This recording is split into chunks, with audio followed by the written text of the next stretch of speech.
to understand why, on a crisp October morning, a single check for an astonishing sum was written from the regional farming cooperative to an old man who owned just 300 acres of land, you have to understand the silence. It was a Tuesday. The harvest was 2 weeks behind schedule due to late rains, and now, under a week of promised sun, every farmer in the valley should have been running from dawn until dusk. The air should have been thick with the drone of powerful engines, the mechanical hum of automated harvesters, the beeping of GPS-guided combines turning back at the property line. Instead, there was silence. A deep, profound, and terrifying silence. From the north ridge to the river bend, a dozen farms lay paralyzed. Their fields of corn, golden and heavy, stood waiting. Their state-of-the-art machines, marvels of modern engineering worth millions of dollars, sat idle in the furrows, as inert as monuments. They were not broken in a way a mechanic could fix. They were, in the sterile language of the tech bulletins that had flashed across 1,000 tablets, non-operational, pending a systems-wide diagnostic and patch. A patch that was not coming. Not today, not tomorrow, not in time to save the harvest. But if you stood on the porch of the cooperative's main office and listened, really listened, past the worried phone calls and the rising panic, you could hear it. A faint, distant, and impossibly beautiful sound. It was a low, rhythmic chugging. The sound of a diesel engine. One without a turbocharger's whine or the clean, quiet precision of a modern motor. It was a gruff, uneven, but utterly reliable sound. It was the sound of work being done. It was the sound of Elias Thorne's tractor. And to understand why that one old machine was still running, you have to go back 5 years, to a different meeting, and a different kind of silence. The silence in the Thorne family kitchen 5 years earlier was thick with disagreement. It was the quiet that follows a pronouncement so absurd to one party and so logical to another that there is simply nothing left to say. On the table, between a half-empty coffee pot and a plate of cookies untouched by anyone, lay a tablet. Its screen glowed with colorful charts, efficiency metrics, and projected yield increases. It was a report, compiled by an agricultural consultancy that promised to bring data-driven optimization to the ancient art of farming.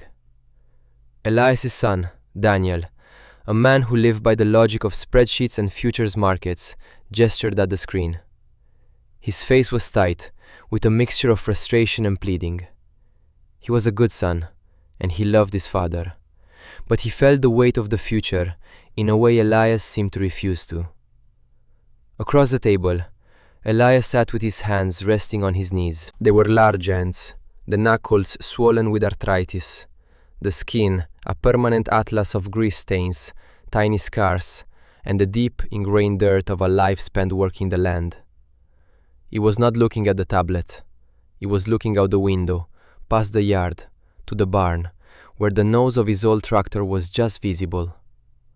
A young man named Mark, the consultant from the firm, cleared his throat. He was barely 25, with a crisp-colored shirt and an earnest, unshakable faith in the power of his data. He was not a farmer. He had never pulled a calf in the middle of the night or felt the gut-wrenching dread of a coming hailstorm. But he knew algorithms. He knew what the numbers said. "The data is unequivocal, Elias," Mark said, his voice imbued with the gentle patience of someone explaining a simple truth to a child. The AgPro 7000 series is a game-changer.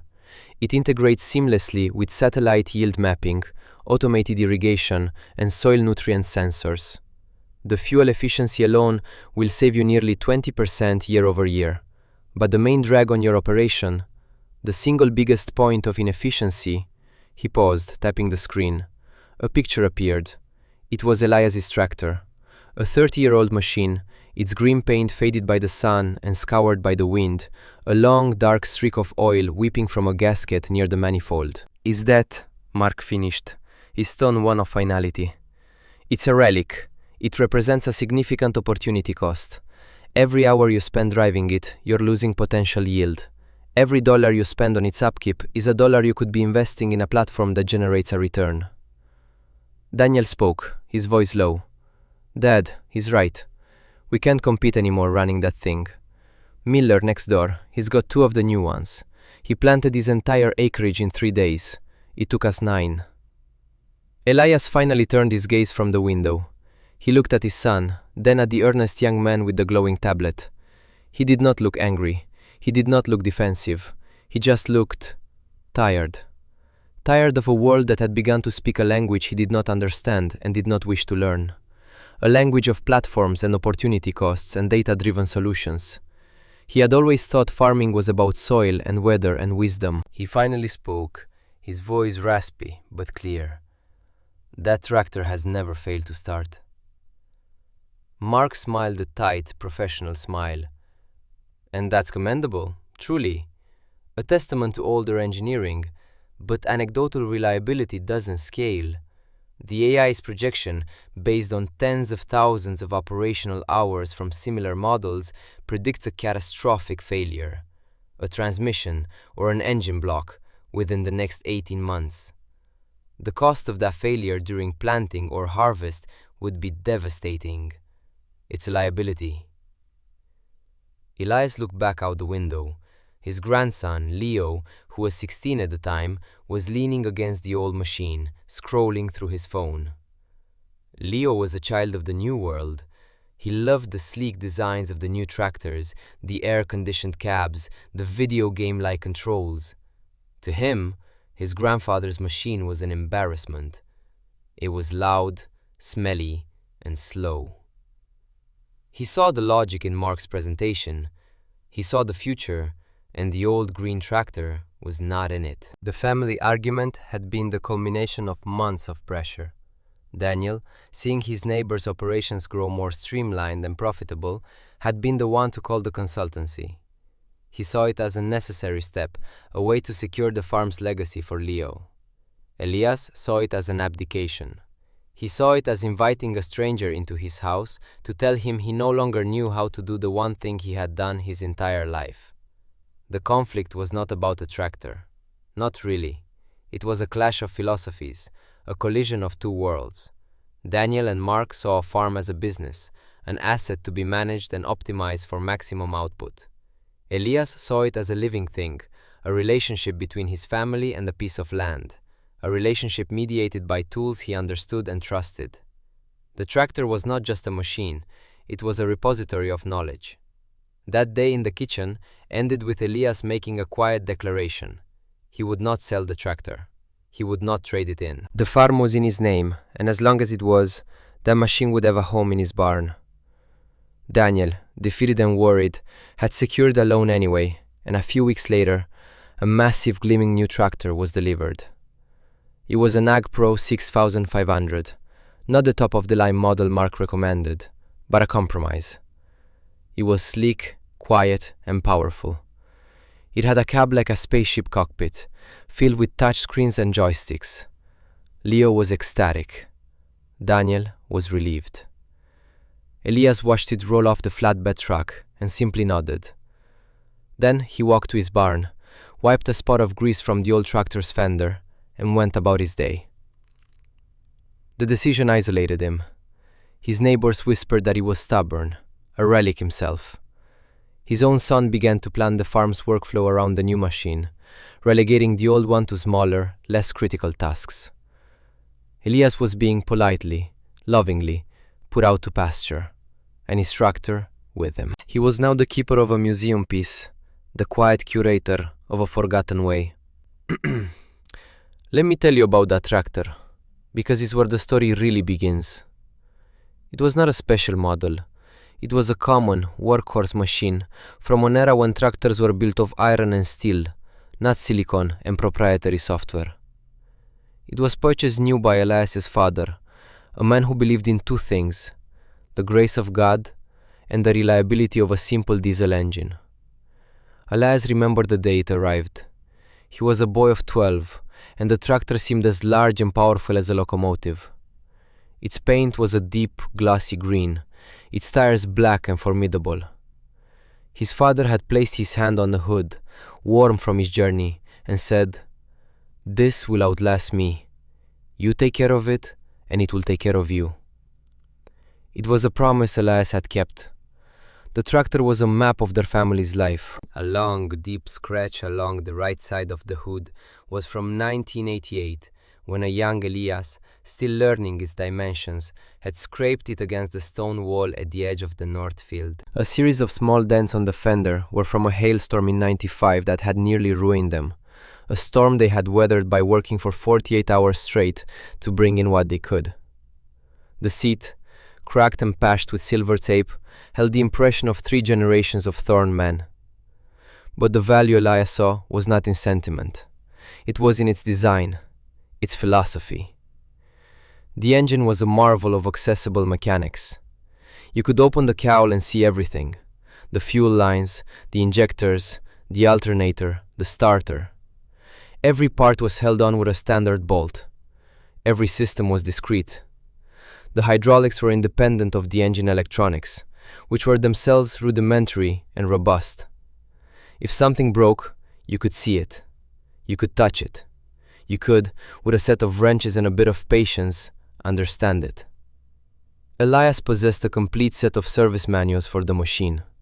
Thick, 3-ring binders with pages softened by greasy thumbprints. They contained detailed diagrams, torque specifications, and troubleshooting flowcharts. Over the decades, he had performed nearly every repair imaginable. He had replaced the clutch, rebuilt the water pump, rewired the ignition. He knew the precise sound a healthy injector made, a sharp tick, tick, tick that was as familiar to him as his own heartbeat. He knew the smell of the hydraulic fluid and could tell by its scent if it was running too hot. This was a kind of knowledge that the modern world had ceased to value. It was analog, tactile, and deeply personal. It could not be uploaded to a cloud or summarized on a dashboard. It lived in his hands and in his memory. The new AgPro 6500 that now sat in the main bay of the barn was the opposite in every way. Its engine was shrouded in a seamless plastic cover. A warning label explicitly forbade the owner from opening it. Everything was a sealed module, a black box. If something went wrong, a sensor would trip, and an error code would appear on a screen. The code would not tell you what was broken. It would only tell you to contact your authorized service dealer. The machine was not owned, it was licensed. The farmer was no longer a mechanic, merely an operator. The knowledge was not in his hands, but on a server in another state. To Daniel, this was a feature, not a bug. "We don't have time to be mechanics anymore, Dad," he had argued. "We're business managers. We need to focus on logistics, on market timing. We pay for a service contract, and when it breaks, a technician comes and fixes it. It's efficient." Elias had heard the word efficient more in the past year than he had in the previous 70. Efficiency, it seemed, meant giving up control. It meant depending on systems you did not understand and people you did not know. It meant trading resilience for optimization. To Elias, this was a fool's bargain. He had seen too many perfect sunny days turn to ruin. He had seen too many sure things crumble. The world was not an efficient place. It was messy, unpredictable, and often cruel. A man needed tools he could count on, tools that depended not on a distant corporation, but on his own 2 hands. The tractor was not a liability. It was his insurance. It was the one part of the complex, fragile system of modern agriculture that he could control completely. It was his anchor in a world that felt increasingly adrift. And so began the period of incubation. 5 years of quiet, patient work. While the new AgPro tractor did the heavy lifting, the plowing of the main fields, the planting with the new air seeder, the hauling of the grain carts at harvest, Elias and his old machine were relegated to the margins. They mowed the ditches, they hauled firewood, They graded the long gravel driveway. The work was seen by his son and grandson as a way of keeping the old man busy, a harmless hobby. They did not see the ritual. They did not see the practice. Every Sunday afternoon, rain or shine, Elias would retreat to his workshop, a corner of the barn that was his sanctuary. The new tractor was parked outside. The old green machine was in its place of honor, straddling the concrete service pit his father had poured by hand 50 years before. And for 3 hours, Elias would work. This was not repair. This was maintenance. It was a slow, methodical conversation with the machine. He would start with the grease gun, moving from zerk to zerk, wiping each one clean before pumping in fresh grease, until he saw the old, dirty grease purge from the joint. There were 34 grease points on the tractor. He knew each one by heart. He would check the fluid levels, engine oil, hydraulic fluid, coolant, not just with a dipstick, but by rubbing a drop between his fingers, feeling its viscosity, smelling for any hint of burning or contamination. He would tap the fuel filter with the handle of a screwdriver, listening to the solid, satisfying ring that told him it was not clogged. Leo, his grandson, would sometimes watch from the doorway, a look of bemused pity on his face. He saw his grandfather spending an entire afternoon on a task that a dealership diagnostic could perform in minutes. "Gramps," he'd say, "why not just wait for it to break?" Elias would look up from tightening a hydraulic fitting, a smear of grease on his cheek. "Because my job is to make sure it never does." This was a foreign concept to Leo's generation. They lived in a world of sealed units and disposable goods. When a phone slowed down, you replaced it. When an appliance failed, you bought a new one. The idea of preventative maintenance, of a long and intimate relationship with a single tool, was as archaic as darning socks. Meanwhile, the valley was filling up with new machines. Elias's neighbors, a new generation of farmers armed with business degrees and venture capital, were upgrading their entire fleets. Their farms were models of efficiency. Drones flew over their fields, collecting data. Their tractors drove themselves, guided by satellites to within an inch of perfection. The conversations at the local diner changed. Farmers no longer talked about the weather or the soil. They talked about software updates, subscription fees, and bandwidth issues. And slowly, almost imperceptibly at first, the problems began. Miller, his neighbor to the north, had his new combine sit idle for a full day because a software glitch in the tractor wouldn't allow it to recognize the harvester attachment. The fix required a technician to drive out from the city and plug in a laptop. The technician charged for travel time. Another neighbor, young Peterson, found his tractor wouldn't start one morning. The screen in the cab displayed an error. Invalid operator key. He had been using the same digital key fob for 6 months. He spent 3 hours on the phone with a call center in another country, rebooting the system, before they finally determined his subscription to the premium guidance package had lapsed by a day, and the system had locked him out. He had to pay a reactivation fee, plus a penalty. These were dismissed as growing pains, the small price of progress. The machines were still astonishingly productive when they worked. But Elias noticed something else. He noticed the constant churn. Every 2 or 3 years, a new model would be released, making the previous one obsolete. The trading values were abysmal. The farmers were not buying tractors. They were leasing a never-ending cycle of upgrades. They were trapped. During this time, Leo began to change. His initial fascination with the new technology started to curdle into a quiet skepticism. He was the one who had to field the frustrating tech support calls for his father. He was the one who saw the itemized bills for software licenses and data plans. He started spending more time in the barn with Elias. At first, he just watched. Then, he started asking questions. "What's that for?" he asked one Sunday, pointing to a strange hand-cranked device Elias had clamped to the workbench. "That's for lapping the valves," Elias said, not looking up. "When you do a top-end rebuild, you put a grinding paste on the valve seat and you work it in by hand until it makes a perfect seal." "Couldn't you just buy a new cylinder head?" You could, Elias said, wiping a valve clean with a rag. And that new head would be made in some factory 1,000 miles away by a robot that doesn't know or care about this engine. Or you can spend an afternoon with a $30 can of grinding compound and make the one you have better than new. Your great-grandfather and I did this to this very engine block back in '99. It's about knowing what's yours. Leo picked up a heavy steel injector. He felt its weight, its cold, solid reality. He compared it to the plastic-encased sensor modules he'd seen the technician replace on their new tractor. Those were disposable. This felt permanent. He was beginning to understand. The work his grandfather did every Sunday was not about fixing something that was broken. It was an act of renewal. It was a declaration of independence. The confrontation, when it came, was quiet and almost anticlimactic. It was 4 years after the first meeting. Mark, the consultant, had returned. He looked older, more successful. He drove a new electric car that hummed silently up the gravel driveway. He had come with a final offer. The manufacturer was offering a massive trade-in bonus for older models. The government was adding a green energy tax credit on top of it. The deal, on paper, was almost too good to be true. They would be paid to get rid of the old tractor. They met in the barn this time, at Elias's insistence. The new Ag Pro 6500 was parked nearby, clean and impressive.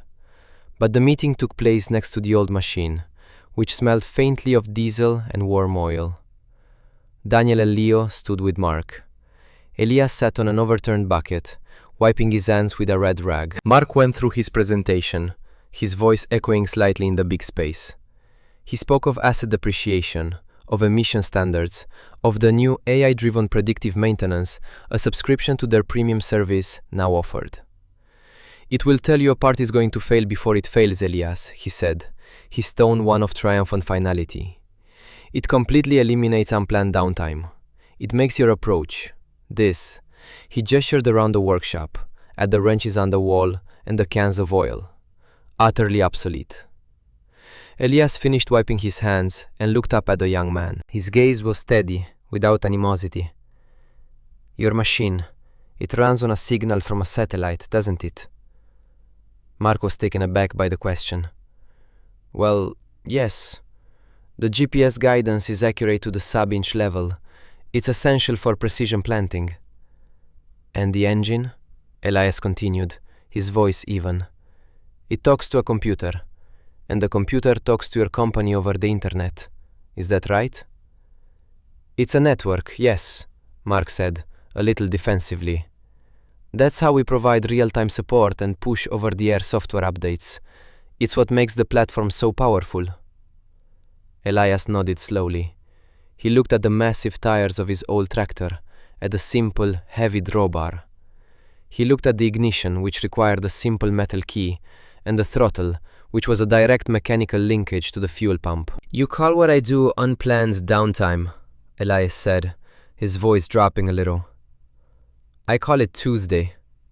Something breaks, I come in here and I fix it. Maybe it takes an hour, maybe it takes a day. The plan doesn't change. The plan is always to get the work done. My hands, my tools, my machine." He paused, folding the rag neatly and placing it on the workbench. "What's your plan, Mark?" he asked, his voice genuinely curious. "When the signal stops." Mark laughed, a short, sharp, dismissive sound. "The signal doesn't stop, Elias. That's not how it works. There are redundancies, fail-safes. The system is robust." The dialogue was a perfect miniature of their entire conflict. To Mark, the question was absurd, a Luddite's fantasy. The network was a fact, as solid and reliable as the ground beneath their feet. To Elias, the network was a new and untested dependency, a potential point of failure so vast and complex that no single person could ever hope to understand it, let alone fix it. He was not rejecting progress. He was questioning the nature of fragility. "We're not interested, Mark," Elias said, and his tone made it clear that the conversation was over. Daniel sighed, but he did not argue this time. 4 years of dealing with service contracts and software glitches had worn away his certainty. Leo stood behind his grandfather, silent, his arms crossed. He was looking at the old green tractor, but he was seeing it in a new light. He saw it not as a relic, but as a statement of intent. The crisis arrived 1 year later. It came not with a bang, but with a whisper. It arrived in an email sent at 2 in the morning from the corporate headquarters of AgPro. The subject line was Mandatory Firmware Update, AP-OS version 7.2. It was a routine update pushed automatically over the air to every networked machine in North America. It promised enhanced fuel mapping and integration with new federal emissions reporting requirements. Daniel saw the email when he woke up. He thought nothing of it. He went out to the new tractor, climbed into the cab, and pressed the ignition button. The screens flickered on, displayed the AgPro logo, and then went dark. He tried again. Nothing. A small red indicator light he had never seen before was blinking on the console. He called Miller, his neighbor. Miller's 2 top-of-the-line tractors were dead. He called Peterson. His entire fleet of 5 machines was inert. By sunrise, the news had spread across the valley like a blight. Every single AgPro machine, from the smallest utility tractor to the largest combine, was bricked. The update, a tiny string of code written by an anonymous programmer thousands of miles away, had contained a catastrophic flaw. It had corrupted the engine control unit of every machine it touched. The tractors were not broken, they were erased. And because the ECUs were proprietary, encrypted black boxes, they could not be rebooted or repaired. They could only be replaced. The company's service network was instantly overwhelmed. The global supply chain, already strained, had a stock of a few thousand replacement units. There were over 100,000 dead machines in the fields of North America. The harvest was sitting under a perfect sunny sky, and the tools to bring it in were gone. The system had failed. The robust, redundant, powerful platform had revealed itself to be a brittle, hollow shell. The efficiency of the centralized network had become the terrifying efficiency of a single point of failure. That morning, as a horrified silence settled over the valley's farms, Elias Thorne woke up at his usual time. He made his coffee. He looked out at the sunrise. Then he walked to the barn. He passed the dead, silent AgPro machine without a glance. He walked to the back, to the old green tractor. He checked the oil. He climbed onto the cracked vinyl seat. He turned the simple metal key. The engine turned over, coughed a plume of dark smoke, and then settled into its familiar, rumbling, beautiful idle. The sound cut through the silence like a promise. Leo was the first one out of the house. He had heard it from his bedroom window. He ran to the barn and just stood there, watching as his grandfather engaged the clutch and slowly backed the old tractor out into the morning light. It looked small and antiquated compared to the dead giant nearby, but it was alive. It was working.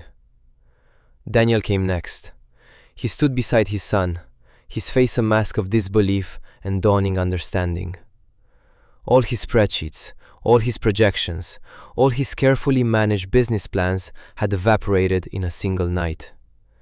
And the solution, the only solution, was this machine he had dismissed as a sentimental piece of junk. The climax was not a moment of gloating or of, "I told you so." Elias was not that kind of man. The vindication was quiet, powerful, and immediate. He simply looked at his son and grandson. "Well," he said, his voice the same as it was every morning, "we're burning daylight." Within the hour, Miller had walked over from his farm, his face pale with panic. He stood at the edge of the Thorne's driveway, twisting a baseball cap in his hands. "Elias," he said, his voice strained. Can you—" He couldn't even finish the sentence. Elias just nodded. He spent the next hour in his workshop, attaching an old, smaller harvesting head to his tractor, an attachment that hadn't been used in years, but which he had, of course, kept in perfect working order. And then he went to work. He started in his own fields, but the plan was already forming. He would harvest one row from his field, then drive across the property line and harvest one row from Miller's.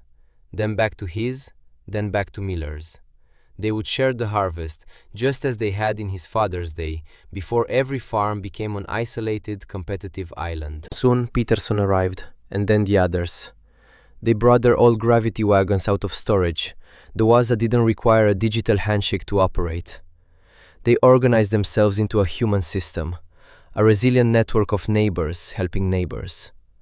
The old tractor ran for 18 hours that day, and the next, and the day after that. It never faltered.